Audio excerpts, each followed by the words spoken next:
नमस्कार प्रिय दोस्तों, आज की इस वीडियो में हम आपको बताएंगे। हमने अपनी पिछली वीडियो में बताया था कि आपको जो पवनद्वीतिका का पाठ है, अध्याय है, इसमें हमने आपको पिछली वीडियो में बताया था। इसकी 2 वीडियो मैंने अपलोड कर दी है ऑलरेडी। आपको लिंक डिस्क्रिप्शन में मिल जाएगा, वहां से आप उस पर जाकर विजिट कर सकते हैं। और दोस्तों, इस वीडियो में आपको बताऊँगा 10 से लेकर के 14 तक, अर्थात मैं इसमें आपको बताऊँगा पद संख्या 10 से लेकर के 14 तक। इसमें इस वीडियो में कम्प्लीटली आपको व्याख्या करके बताऊंगा।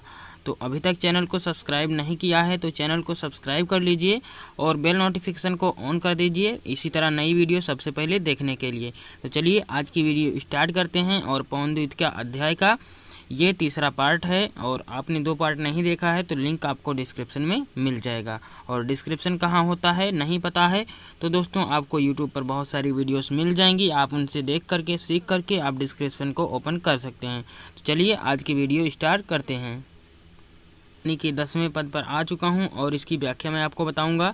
देखिए लिखा हुआ है, कवि ने लिखा है, देखे पूजा समय मथुरा मंदिरों मध्य जाना। देखिए राधिका जी वायु से कह रही हैं कि तू जाते जाते जब मथुरा मंदिरों तक पहुंचेगी तो वहां पर जो पूजा हो रही होगी, पूजा के समय तुम मथुरा के अंदर जाना, मथुरा के मंदिरों के अंदर जाना। और वहां पर क्या करना आगे देखिए बता रही हैं, नीचे 2 लाइनों में बता रही हैं। नाना वाद्यों मधुर स्वर की मुग्धता को बढ़ाना। पहले तो कह रही हैं तुम मथुरा में जाएगी, जब पहुँचेगी, वायु से कह रही हैं राधिका जी, जब मथुरा तुम पहुँचोगी तो वहाँ पर मथुरा के मंदिरों में जाना, मथुरा के मंदिरों में जाना जिस समय पूजा हो रहा होगा। तो वहाँ के जो नाना वाद्यों मधुर स्वर की मुग्धता को बढ़ाना। और वहाँ पे अनेक प्रकार के, नाना माने अनेक, वाद्य यंत्र उसे कहते हैं, जैसे कि डफली हो गया, ढोलक हो गए, ये सब वाद्य यंत्र कहलाते हैं। तो वहाँ पर वाद्य यंत्रों के स्वर को मुग्धता से बढ़ाना, अपने स्वर में उनको मिला लेना, अर्थात उनके स्वर को मधुरता से बढ़ाना। फिर से देखते हैं इसकी व्याख्या हम। देखें पूजा समय मथुरा मंदिरों मध्य जाना।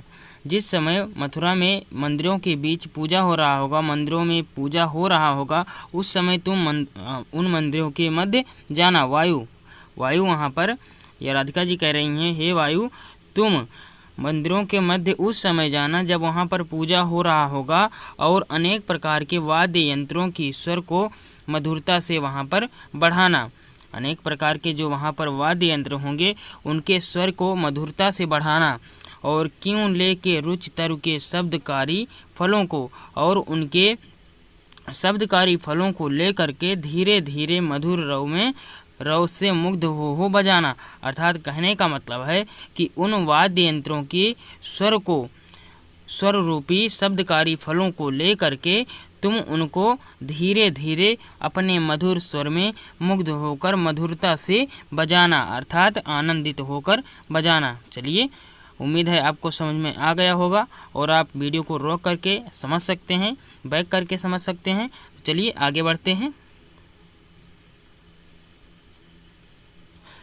तू देखेगी जलद तन को, जा वहीं तदकता हो। अब राधिका जी कह रही हैं, तू जब देखेगी मेरे श्री कृष्ण के, जलद माने होता है बादल, तन माने होता है शरीर, बादल जैसे शरीर को जब देखेगी तो वहीं पर तू तदकता हो जाएगी, अर्थात चकित हो जाएगी।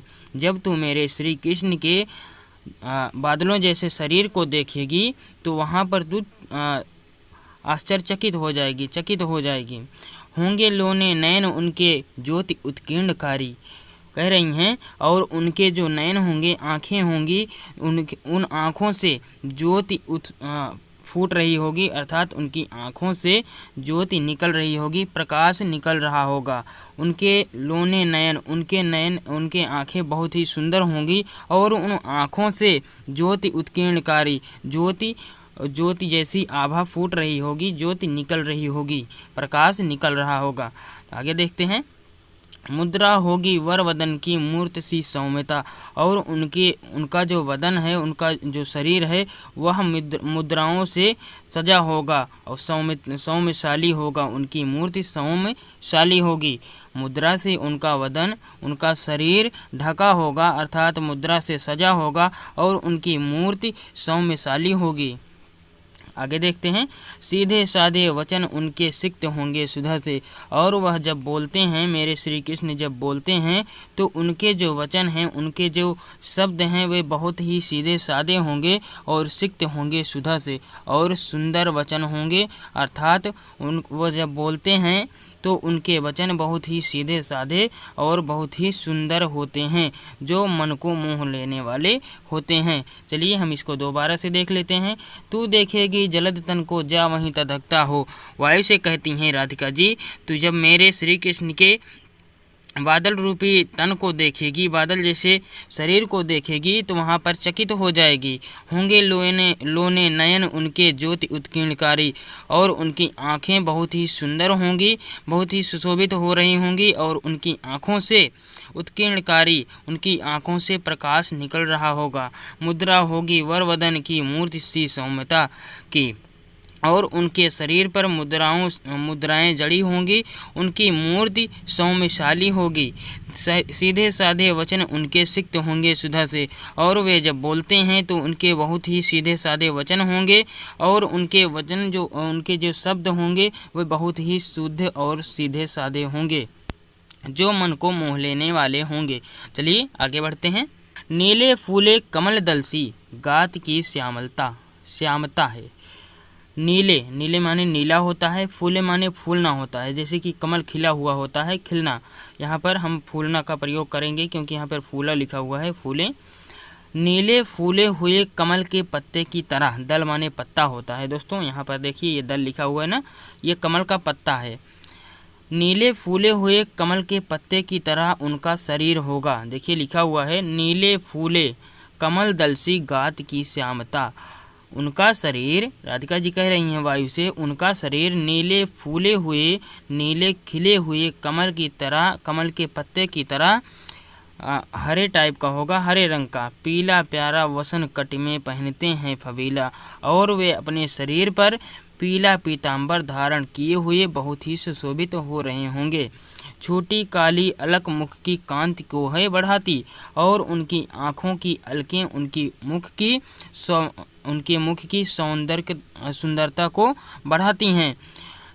सद वस्त्रों में नवल तन की फूटती सी प्रभा है, और सुंदर स्वच्छ वस्त्रों में उनका नया शरीर, नवीन तन से फूटती प्रभा, फूटती होगी आभा। देखिए फिर से हम इसको देखते हैं, लास्ट वाली लाइन। सद वस्त्रों का मतलब होता है स्वच्छ वस्त्र, साफ सुथरे वस्त्र। स्वच्छ वस्त्रों में उनका नवीन तन, स्वच्छ वस्त्रों में उनके नवीन तन से एक प्रभा सी फूट रही होगी, आभा सी फूट रही होगी। चलिए आगे बढ़ते हैं।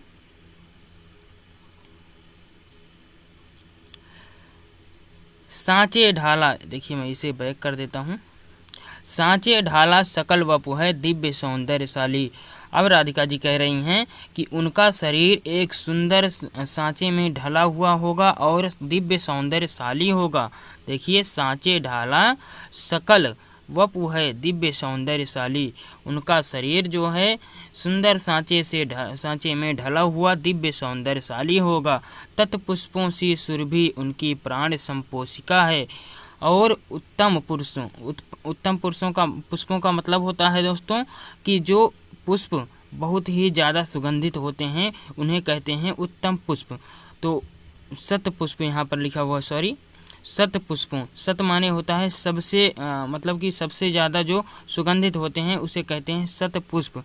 सबसे ज़्यादा सुगंधित अर्थात उत्तम पुष्पों की सुगंध की तरह उनके शरीर से सुगंध निकल रही होगी, अर्थात उनके शरीर से उत्तम पुष्पों की तरह सुगंध निकल रही होगी। अर्थात उनका जो शरीर है वह उत्तम पुष्पों की तरह सुगंधित है। सुगंध निकल रहा होगा, आभा फूट रही होगी। दोनों कंधे विषण वर्षे हैं, बड़े ही सजीले। उनके जो दोनों कंधे हैं वे बहुत ही लंबे चौड़े और बहुत ही सजीले सुशोभित हो रहे होंगे। लंबी बाहें कलभ करसी शक्ति की पेटिका हैं और उनके जो दोनों लंबे हाथ हैं वे हाथी के समान शक्ति की पेटिका हैं। उनके दोनों लंबे हाथ हाथी के समान शक्तिशाली हैं, अत्यंत शक्तिशाली होंगे। चलिए आगे बढ़ते हैं। अब राधिका जी कहती हैं इन काव्य पंक्तियों में कि उनके सिर पर, किसके सिर पर? प्रियतम, उनके प्यारे के सिर पर, श्री कृष्ण के सिर पर। वायु से कह रही हैं मेरे श्री कृष्ण के सिर पर राजाओं जैसा दिव्य सौंदर्यशाली मुकुट होगा, जो शोभा होगी उभय श्रुत से स्वर्ण के कुंडलों की, और उनके दोनों कानों में कुंडलों की जो कुंडल लगे होंगे वे उनके मुख का सौंदर्य, मुख की सुंदरता को बढ़ा रहे होंगे। नाना रत्नाकलित भुज में मंजू केयूर होंगे और अनेक प्रकार के रत्नाएं उनके भुजाओं में जड़े हुए होंगे, भुजाओं में सुशोभित हो रहे होंगे, भुजाओं पर लगे हुए होंगे। मोती माला लसित उनका कमभूषा कंठ होगा और मोतियों से जड़ा हुआ उनके गले में, मोतियों से जड़ा हुआ उनके गले में माला होगी, मोतियों से, जिसमें मोतियां लगी होंगी। अर्थात कहने का मतलब है कि मोतियों से जड़ा हुआ कमभूषा कंठ होगा। कंठ माने होता है जो गले में पहनते हैं, उसे कंठ कहते हैं। मोतियों से जड़ा हुआ माला होगा उनके गले में, जो अत्यंत सुशोभित हो रहा होगा। चलिए आगे बढ़ते हैं।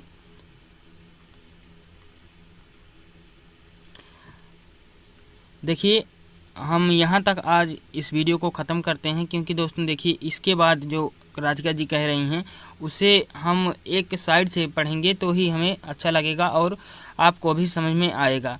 तो चलिए आज की इस वीडियो में बस इतना ही। ये जो पद है, पद संख्या 14 है, इसी यहीं तक आज हम इस वीडियो को समाप्त करते हैं और अगली वीडियो में 15 से लेकर 20 तक या 21 तक बताएंगे और अगली वीडियो में हम इसे ख़त्म कर देंगे, इस पाठ को, अर्थात इस पाठ का पूरा अध्ययन हम कर लेंगे। तो चलिए मिलते हैं अगली वीडियो में, और सब्सक्राइब नहीं किया चैनल को तो सब्सक्राइब कर लीजिए इसी तरह नई वीडियो सबसे पहले देखने के लिए।